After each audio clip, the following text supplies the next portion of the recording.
Walking street in crisis, crime, crowds, and the end of an era. Sometimes you start noticing things are changing. Not the big stuff, but the little stuff. Things that used to be part of your life, things that you didn't even realize you loved until they were gone.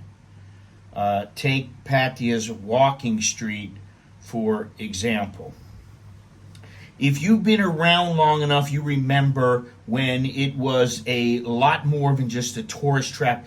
Pattaya and Walking Street was an iconic nightlife hub, buzzing with excitement, a place where expats and tourists alike could unwind, enjoy a drink, and be part of something unique. But lately it seems that the energy is fading fast. What was once a wild, crazy mix of bars, neon lights, and vibrant music has turned into something else entirely. It's louder, messier, and more chaotic than ever before, and yet you can't help but feel a sense of loss as you look at it now. I realized that the last time I went, it's been a couple of months since I've been to Pattaya, and I was there for 4 days. But I realized it when I went. The things that made it special are being drowned out by noise, commercialism, and an overall shift in the vibe. It's the vibe. And the big question is, are the long-term visitors and expats who helped build it up quietly saying goodbye? Maybe the answer is in the changes themselves. In case you don't know, I am Scott. I am an expat who's been living in Thailand for the past 30 years. If you like this video, please click like, and if you have not subscribed yet, please go ahead and do so, and also hit that notification bell so you won't miss my next videos or live streams. And if you want to send me a message or a Dear Scott letter, or you need a consultation, can help you out with some things, feel free to email me at anamericaninbangkok@gmail.com. What has happened to Pattaya's Walking Street and everything that goes with it? Remember the good old days? I'm talking about the nights when you could actually walk down the street, you hear a mix of rock music, and maybe you grab a drink without needing earplugs.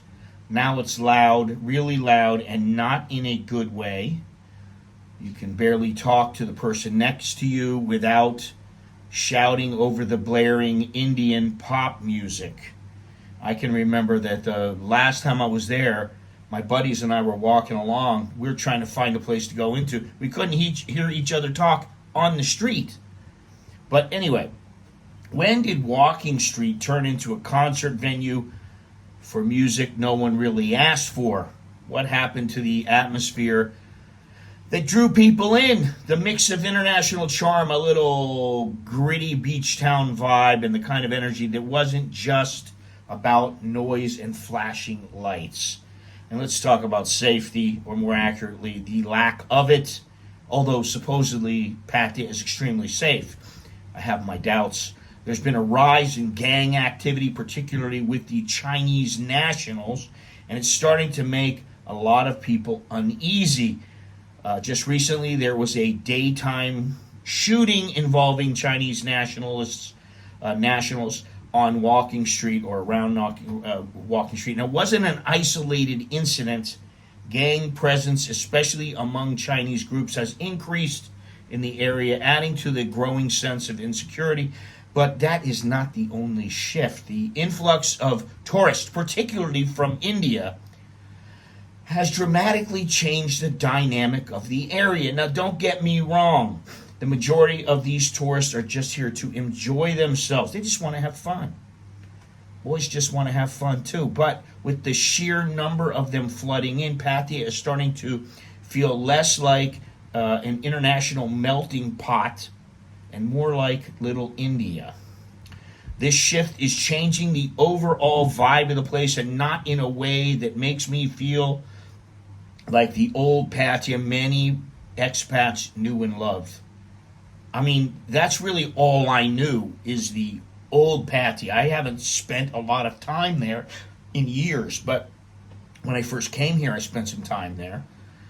I used to hang out there for a week or two or whatever, and then I'd go back to Bangkok or wherever, and then I'd go back to Pattaya, a month later. I'd do something there, who knows. But listen, anyway, there's also the infrastructure or the lack of it. Walking Street still has cracked pavements, tangled wires, and traffic that looks like it's out of a demolition derby. I just can't understand the construction there, but expats are saying that Pattaya needs a complete overhaul, not a new sign, but a full-on facelift. But let's be honest, will that ever really happen? Don't hold your breath. I kind of doubt it. Anyway, I'm not just talking about a little noise and broken sidewalks. The prices, they're through the roof. Prices are higher now. A night out used to be a great deal. You can get a decent meal, a drink, and maybe even some entertainment for a fraction of what it costs now. Now you're looking at anywhere from 10, even 15,000 baht, depending on what you're doing, for what used to be fun. It used to be a fun, affordable night. And let's face it, a lot of tourists now are just chasing a cheaper thrill. People from all over, India, China, Russia, they're flooding in, and you start to wonder if the long-term visitors and expats who helped build this place are getting the short end of the stick. I still think that the real kicker is the safety. Obviously, people are genuinely worried, and when the streets start to feel unsafe, it's not just about your wallet anymore, it's about your peace of mind. And of course, let's not forget the dual pricing. I don't even want to get into that, but foreigners, they tend to pay more than the locals, and whatever. I'm not going to talk about that, but you are an easy target to pay extra, and that can be a little bit frustrating. Now, I know what you may be thinking. Walking Street's always been a bit of a circus, right? Maybe you can blame the rapid changes, the influx of budget travelers, and the way things just keep escalating. But that is not the whole story. The real problem is that the people who actually care, the ones who live there long enough to see the transformation, are quietly saying goodbye. Implementing a 30-day visa requirement for Indian and Chinese tourists could be a practical measure to manage the challenges faced by Pattaya's Walking Street and that whole area. And this approach aims to reduce overcrowding and mitigate associated issues such as safety concerns and the strain on the local infrastructure. Now, Thailand and China have agreed to a permanent visa-free policy for their citizens. To me, that's a mistake. Allowing them stays for up to 30 days for tourism, family visits, or business purposes, visa-free. This policy took effect on March 1st, 2024. Indian nationals are eligible for 60-day visa exemption for tourism and short-term business engagements effective July 15th, 2024.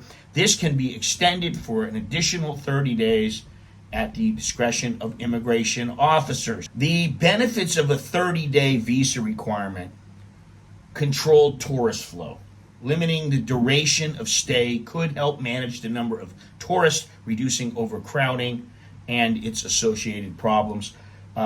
Shorter stays may decrease the likelihood of illegal activities. I don't know about that, but such as unauthorized employment or involvement in criminal enterprises, which have been concerns with extended stays. While the policy might reduce the number of tourists, it could encourage higher spending per visitor, potentially offsetting the decrease in volume. I don't really know about that either. I'm not sure about that, but some considerations: the economic impact, the reduction in tourist numbers could very well affect local businesses that rely heavily on foreign visitors.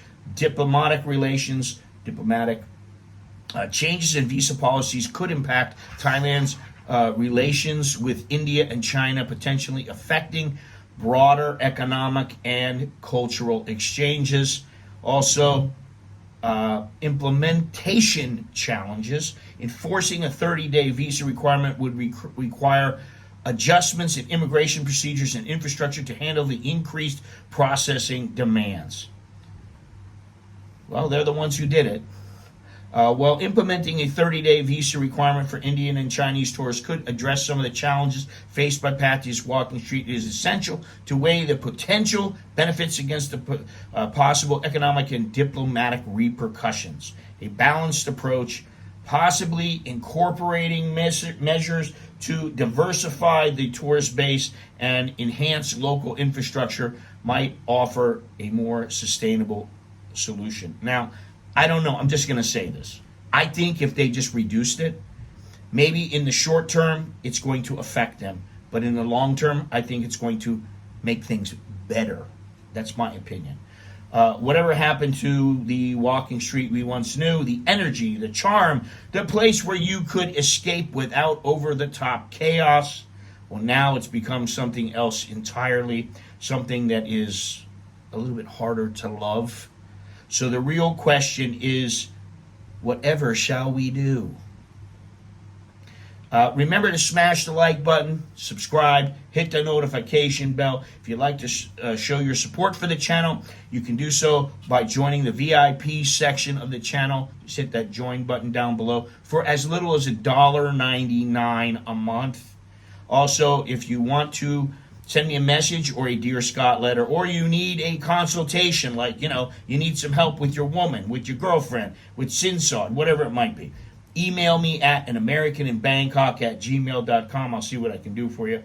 That's all I've got for today. Until next time, I'm Scott. I'm an American in Bangkok. Chok di leo jerken mai. That's good luck and see you again. Take care. Dule di di.